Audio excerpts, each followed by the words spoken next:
राज्य सरकारनं कोरोना निर्बंधांबाबत नवी नियमावली जाहीर केलेली आहे। कोरोनाच्या या नव्या नियमावलीनुसार आता सकाळी 5 वाजल्यापासून ते रात्री 11 वाजेपर्यंत जमावबंदी असेल। मैदानं, उद्यानं, पर्यटन स्थळं आता बंद राहणार आहेत। तर रात्री 11 ते सकाळी 5 वाजेपर्यंत राज्यात नाईट कर्फ्यू लागू असेल। स्विमिंग पूल देखील बंद राहणार आहेत। सलून, खासगी कार्यालय 50% क्षमतेनं सुरू ठेवता येतील। स्विमिंग पूल, जिम, स्पा हे बंद राहणार आहेत। कोरोनाची नवी नियमावली राज्य सरकारची जाहीर झालेली आहे। सगळ्यात महत्त्वाचं म्हणजे शाळा, कॉलेजेस आहेत ते देखील 15 फेब्रुवारी पर्यंत बंद राहणार आहेत। दीपक भातुसे आमचे प्रतिनिधी याबद्दल आपल्याला अधिक माहिती देतील।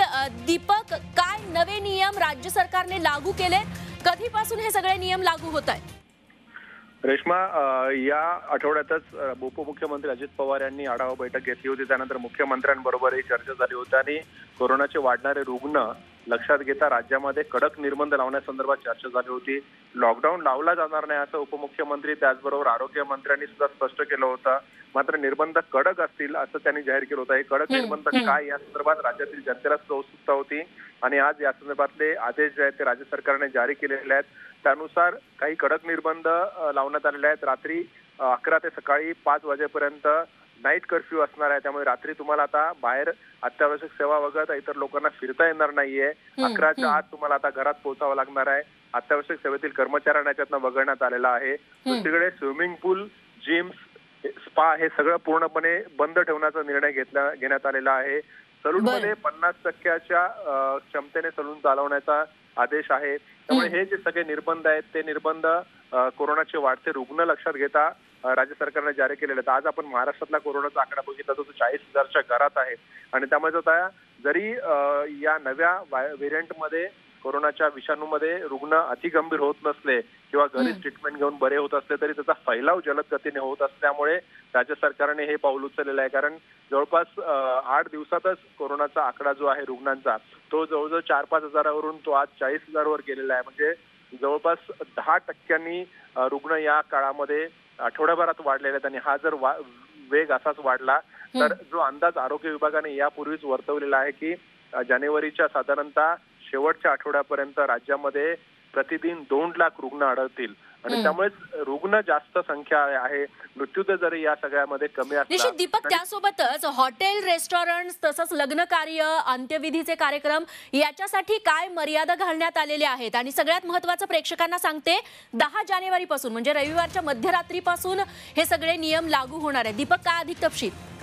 निश्चित हॉटेल रेस्टॉरंटसाठी सुद्धा कडक नियम लावण्यात आलेले आहेत। यापूर्वीच 50% उपस्थितीमध्येच हॉटेल रेस्टॉरंट चालवले आहेत असं स्पष्ट राज्य सरकारने केलं होतं।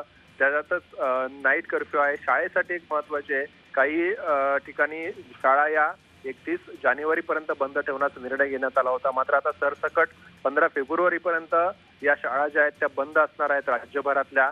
कारण काही जिल्ह्यांमध्ये जिथे कोरोनाचे रुग्ण कमी होते तिथे शाळा अद्यापही सुरू होत्या। मात्र आता सरसकट राज्यभर या शाळा 15 फेब्रुवारीपर्यंत बंद करण्याचा निर्णय घेतलेला आणि एक विशेष गोष्ट म्हणजे अत्यावश्यक सेवा वगळता जे कर्मचारी किंवा इतर जे लोक आहेत ते जे बाहेर फिरतात कोणत्याही कामाशिवाय त्यांच्यावरती सुद्धा निर्बंध आणण्याचा विचार जो तो राज्य सरकार करत आहे।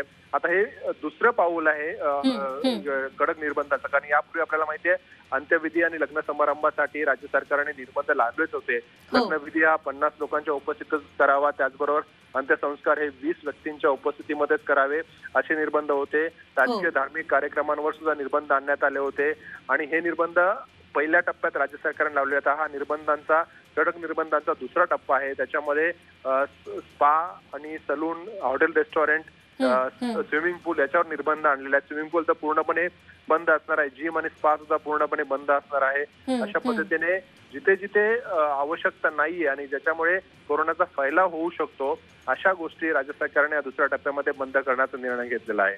रेश्मा, निश्चित दीपक, तेव्हा रविवारी मध्यरात्रीपासून हे सगळे निर्बंध लागू होणार आहेत। दीपक, यासोबतच लोकांना याबद्दल देखील जाणून घ्यायचं आहे, प्रवासाबाबत काही निर्बंध घालण्यात आलेले आहेत का?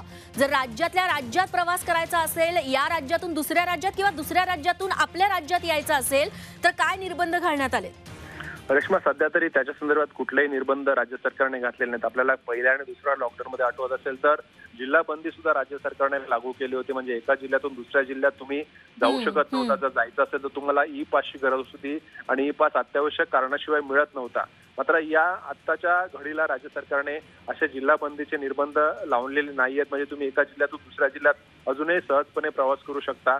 मात्र लोकांनी सुद्धा लक्षात घेतलं पाहिजे की आता गरज असेल तरच तुम्ही प्रवास करायला हवा. कुठेही जायचं असेल तर अत्यावश्यक असेल तरच प्रवास करायला हवा. कारण लोक एकमेकांशी भेटतात, एकमेकांकडे जात आहेत आणि त्याच्यामुळे कोरोनाचा फैलाव अधिक होतो. आणि या आत्ताच्या नव्या विषाणूमध्ये कोरोनाच्या लोकांना लक्षणं आढळत नाहीत आणि लक्षणं न आढळलेला रुग्ण जर व्यक्ती जर पॉझिटिव्ह असेल तर तो इतरांना पॉझिटिव्ह करतो आणि याचा फैलाव जो आहे तो अधिक जलद गतीने होतो. आणि त्यामुळे राज्य सरकारने हे जे नाईलाजाने निर्बंध लावण्याचं ठरवलेलं आहे ते याच्यासाठीच की लोक विनाकारण बाहेर पडतायत, एकमेकांकडे जात आहेत, नातेवाईकांकडे जात आहेत आणि त्याच्यामुळे जो रुग्ण पॉझिटिव्ह आहे मात्र त्याला लक्षणं नाही आहेत तो इतरांमध्ये हा कोरोनाचा फैलाव करतो आणि ते अधिक घातक आहे. आणि कोरोनाचा म्हणूनच अशा पद्धतीचे निर्बंध आता लादण्यात आलेले आहे. दीपक, खूप खूप धन्यवाद इतकी सविस्तर माहिती राज्यातल्या जनतेला दिल्याबद्दल. तेव्हा रविवारी मध्यरात्रीपासून हे सगळे नवे निर्बंध लागू होत आहेत. काय सुरू असेल, काय बंद असेल, आपण सगळं बघतोय. आपण सविस्तर बघूयात. एंटरटेनमेंट पार्क, प्राणी संग्रहालय, म्युझियम बंद असतील. 10 जानेवारी नंतर हे निर्बंध लागू होत आहेत. 10 जानेवारी पासून शॉपिंग मॉल 50% क्षमतेनं सुरू राहणार आहे. सलून देखील सुरू राहणार आहेत मात्र 50% क्षमतेनं. स्विमिंग पूल, जिम, स्पा, ब्युटी सलून्स हे पूर्णपणे बंद असतील. लग्न कार्यात फक्त 50 जणांनाच येता येईल. 50 जणांची मर्यादा घालण्यात आली आहे. त्यासोबतच शाळा कॉलेजेस आहेत ते आता 15 फेब्रुवारी पर्यंत बंद ठेवण्याचे आदेश देण्यात आलेले आहेत. अंत्यविधीला 20 जणांची मर्यादा घालण्यात आलेली आहे. खासगी ऑफिसमध्ये 50% उपस्थितीत आता ठेवावी लागेल. 50% लोकांना, कर्मचाऱ्यांना वर्क फ्रॉम होम द्यावं लागेल. तेव्हा रविवारी मध्यरात्रीपासून 10 जानेवारी पासून हे नवे निर्बंध आता राज्यभरात लागू होत आहेत. सगळ्यात महत्त्वाचं म्हणजे पहिल्या लॉकडाऊनला ज्या पद्धतीने प्रवासावरती रेस्ट्रिक्शन्स होते, बंधनं होती, तशी नाहीये. लसीकरण पूर्ण असेल, सध्या तरी कुठलीही बंधनं घालण्यात आलेली नाहीत. मात्र पहाटे 5 वाजल्यापासून ते रात्री 11 वाजेपर्यंत जमावबंदी असणार आहे राज्यात. सगळ्यात महत्त्वाचं हे लक्षात ठेवा, 5 किंवा 5 पेक्षा जास्त लोकांना बाहेर पडता येणार नाही, एकत्र येता येणार नाही. तर रात्री 11 ते सकाळी 5 पर्यंत कर्फ्यू असणार आहे. म्हणजे संचारबंदी असेल. तुम्ही रात्री 11 नंतर घराबाहेर पडू शकत नाही अत्यावश्यक कारणाशिवाय. 10 जानेवारी पासून म्हणजेच उद्या मध्यरात्रीपासून हे सगळे निर्बंध लागू होत आहेत. सगळ्यात महत्त्वाचं तुमच्यासाठी ही गोष्ट आहे की सकाळी 5 वाजल्यापासून ते रात्री 11 पर्यंत जमावबंदी आहे. रात्री 11 ते सकाळी 5 पर्यंत कर्फ्यू म्हणजे संचारबंदी आहे. रात्री 11 नंतर तुम्हाला बाहेर पडता येणार नाही. योग्य कारण द्यावं लागेल, नाहीतर पोलीस तुमच्यावरती कारवाई करू शकतात. तर सकाळी जमावबंदी असणार आहे. अगदी म्हणजे 5 वाजल्यापासून ते रात्री 11 वाजेपर्यंत. म्हणजे 5 पेक्षा जास्त लोक एकत्र येता येणार नाही, गर्दी करता येणार नाही. जर तुम्ही ऑफिसला जात असाल तर 50% क्षमतेनंच ऑफिस सुरू ठेवायची परवानगी देण्यात आली आहे. त्यामुळे 50% कर्मचाऱ्यांना वर्क फ्रॉम होम करावं लागेल. दुसरीकडे लग्नाला फक्त 50 लोकांनाच बोलवता येईल. अंत्यविधीचे कार्यक्रम असतील तर फक्त 20 लोकांना एकत्र येता येईल. इतर सामाजिक, सांस्कृतिक आणि राजकीय कार्यक्रमांना जास्तीत जास्त 50% लोकांच्या उपस्थितीला परवानगी देण्यात आलेली आहे. स्कूल कॉलेजेस म्हणजे शाळा आणि कॉलेजेस आहेत ते 15 फेब्रुवारी पर्यंत बंद ठेवण्यात आलेले आहेत. मात्र शैक्षणिक कामांसाठी शिक्षकांना म्हणजे इतर कामं शिकवण्याव्यतिरिक्त इतर कामांसाठी शिक्षकांना शाळेत जाता येणार आहे. सलून जे आहेत ते 50% क्षमतेनं सुरू राहतील. स्विमिंग पूल, जिम, स्पा, ब्युटी सलून बंद राहणार आहेत. लग्न कार्यासाठी फक्त 50 जणांची मर्यादा घालण्यात आलेली आहे. पुन्हा ही मर्यादा आता कमी करण्यात आली आहे लोकांच्या उपस्थितीची. तर अंत्यविधीसाठी फक्त 20 लोकच उपस्थित राहू शकतात, नाहीतर कारवाई होऊ शकते. शाळा कॉलेजेस आता 15 फेब्रुवारी पर्यंत बंद करण्यात आलेले आहेत. मात्र 10वी-12वीच्या ज्या बोर्डाच्या परीक्षा आहेत त्याच्यासाठीच्या जे कार्य करणं गरजेचं आहे ते सुरू राहणार आहेत. खाजगी ऑफिसेस आहेत ते 50% उपस्थिती सुरू ठेवता येतील. 50% कर्मचाऱ्यांना वर्क फ्रॉम होम बंधनकारक करण्यात आलंय.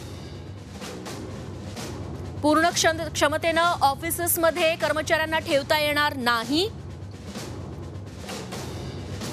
सगळ्यात महत्त्वाचं हे की उद्या मध्यरात्रीपासून सकाळी 5 ते रात्री 11 पर्यंत जमावबंदी, तर रात्री 11 ते पहाटे 5 पर्यंत कर्फ्यू असणार आहे, म्हणजे संचारबंदी. उद्यानं, मैदानं, पर्यटन स्थळं बंद राहणार आहेत पुढचे आदेश येईपर्यंत. 10 तारखेपासून ते पुढचे आदेश येईपर्यंत. रेस्टॉरंट फक्त रात्री 10 पर्यंत सुरू ठेवता येणार आहेत आणि 50% क्षमतेनं रेस्टॉरंट सुरू ठेवता येतील. सोबतच संचारबंदी असणार आहे रात्री 11 वाजल्यापासून. तेव्हा रात्री 11च्या आत तुम्हाला घरात यावं लागेल, नाहीतर पोलिसांची नाकाबंदी असेल. तुम्हाला अडवलं जाईल, तुम्हाला कारण विचारलं जाईल. तेव्हा ओमायक्रॉन कोरोनाचा धोका लक्षात घेता जर 40,000 रुग्णसंख्या एका दिवसात वाढत असेल तर साहजिकच हे निर्बंध लादले जाणार होते. त्यानुसार राज्य सरकारनं आता नियमावली जाहीर केलेली आहे. ही नियमावली कधीपासून सुरू होतीये तर 10 जानेवारीपासून मध्यरात्रीपासून, म्हणजे उद्या मध्यरात्रीपासून हे निर्बंध सुरू होत आहेत. सुहास पिंगळे IMA महाराष्ट्राचे अध्यक्ष आता आपल्यासोबत आहेत. पिंगळे सर, राज्य सरकारनं नवी नियमावली जाहीर केलेली आहे. एकीकडे आज 40,000च्या वर रुग्ण सापडतात आणि दुसरीकडे ही नियमावली. आपण या सगळ्याकडे कसं बघता? कसं आहे, कोरोना हा श्वसन मार्गाचा साथीचा आजार आहे. तर पहिली त्रिसूत्री मधली गर्दी टाळा असं आहे. आपण सरकारने सतत सांगितलं आपल्याला, कानी कपाळी ओरडणं म्हणतात ना मराठीत, की गर्दी टाळा, पण ती अजूनही टळत नाही. आपली लोकसंख्याच प्रचंड आहे.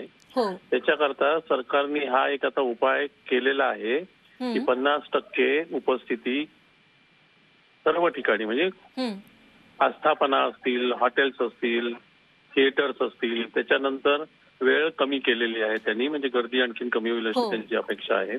तर याच्यातून आपण असा धडा घ्यायचा, एक इंग्रजी वाक्य आहे, there are no mistake only lessons to be learn. तर आपण धडा असा घ्यायचा आहे की आपण जबाबदारीने वागलं पाहिजे, मास्क हा घातलाच पाहिजे बरं का, गर्दी टाळली पाहिजे, हाताची स्वच्छता ठेवली पाहिजे. आणि जर का मला सिम्पटम्स आले किंवा माझ्या घरात एखादा रुग्ण सापडला तर मी सुद्धा तपासणी करून घेतली पाहिजे. कारण मी जर तपासणी केली नाही आणि मी समाजात वावरत राहिलो तर मी तो प्रसाद सगळीकडे वाटत फिरतो. असाच हा साथीचा रोग वाढतो. त्याच्यामुळे सरकारने केलं आहे ते शेवटी नाईलाज म्हणून केलेलं आहे. आपण नीट वागलो तर ते कमी करता येईल. राईट. निश्चित. पिंगळे सर, खूप खूप धन्यवाद. इतकी सविस्तर प्रतिक्रिया तुम्ही झी24 तासला दिलीत त्याबद्दल. आणि याच राज्य सरकारच्या नव्या निर्बंधांबाबत, नियमावलीबद्दल सांगण्यासाठी रुचा वझे आमच्या प्रतिनिधी आता आपल्यासोबत आहेत. रुचा, राज्य सरकारनं नवी नियमावली लागू केलेली आहे. रविवारी मध्यरात्रीपासून ही नवी नियमावली आता लागू होणार आहे संपूर्ण राज्यभरात. तुझ्याकडे या नियमावलीबद्दलचे काय अपडेट्स? नक्कीच. आता कित्येक दिवसापासून आपण वाट बघत होतो, ती नियमावली आता आलेली आहे. नाईट कर्फ्यू जो आधीच लावलेला होता तो अजूनही आहे. मात्र जे उद्यानं आहेत जिथे जास्त प्रमाणात गर्दी होत असते, मुंबईकर अनेक ठिकाणी चौपाट्यांवर वगैरे गर्दी करतात, तर उद्यानं, जिम हे पूर्णपणे बंद करण्यात आलेलं आहे. तसंच हॉटेल, नाट्यगृह या ठिकाणी 50% क्षमता आहे तीच ठेवण्यात आलेली आहे. मात्र जे पार्क आहेत जिथे जास्त प्रमाणात गर्दी होत असते ते आता पूर्णपणे बंद ठेवण्यात आलेले आहेत. अजून जास्त काहीही ॲडिशनल यात करण्यात आलेलं नाहीये. माझ्यासोबत काही मुंबईकर सुद्धा आहेत, त्यांना काय वाटतं आपण जाणून घेऊया. शिवाजी पार्कमध्ये मी आहे जिथे अनेक जण येत असतात.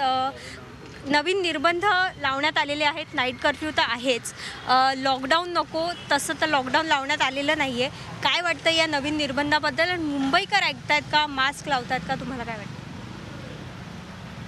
मराठीमध्ये सांगायचं? I will not be able to say fluently in Marathi. आप हिंदी में भी बता सकते. अच्छा, क्या बोलना है? अभी जो रेस्ट्रिक्शन लगाए हैं, पूरा अभी जो पार्क है वो बंद हो जाएंगे, जिम बंद हो जाएंगे. क्या लगता है, कोरोना के मामले ज़्यादा बढ़ रहे हैं? नहीं तो ये सही बात है ना कि अभी हम लोग ने ये फॉलो करना ही चाहिए कि थोड़ी दिन की बात है, जैसे कि इन लोग ने अंदाज़ा लगा दिया, जैसे कि WHO ने और सभी ने कि भाई ये फरवरी एंड तक ये सॉल्व हो जाएगा. So I think we should cooperate with our Mumbai with the WHO and with the BMC and all our regularities and follow this कि भाई just have a control, don't go out much, have a mask on if necessary. Yes, today is little relax, there is not much rush, तो आके बैठो, थोड़ी देर बैठो, लेकिन mask डाल के आप लोग ये फॉलो करो. बस थोड़े दिन की बात है, फिर बाद में तो अपना नॉर्मल लाईफ होना वाला आहे. ये नक्कीच. तर मुंबईकरही सपोर्ट करताना दिसत आहेत, कोऑर्डिनेट करतायत. मात्र आजची जी परिस्थिती होती, दादर रेल्वे स्थानकावर जे थोड्या वेळापूर्वी आपण दाखवलं, मोठ्या प्रमाणात गर्दी झाली होती.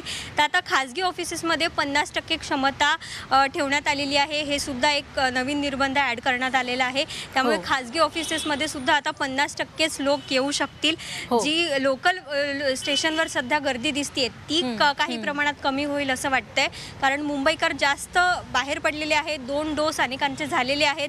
त्यामुळे लोकलमध्ये गर्दी जास्त वाढलेली आहे आणि ही गर्दी कुठेतरी आटोक्यात आणण्यासाठी प्रशासनाला सुद्धा आता ते जास्त कंट्रोल करायला अडचण येते आणि ती गर्दी आटोक्यात आणण्यासाठी आता निश्चित रूपच्या आणि लोकांवरती कुठले निर्बंध आणलेले नाहीयेत. मुंबईकर दुवा देतील राज्य सरकारला, कारण का 50% क्षमतेने ऑफिसेस सुरू राहणार असतील तर त्यांच्या ट्रान्सपोर्टेशनची जबाबदारी आणि त्याची जाणीव राज्य सरकारने ठेवलेली आहे आणि त्यासाठी मुंबईकर नक्कीच त्यांना दुवा देतील. रुचा, धन्यवाद तू दिलेल्या या सगळ्या सविस्तर माहितीबद्दल.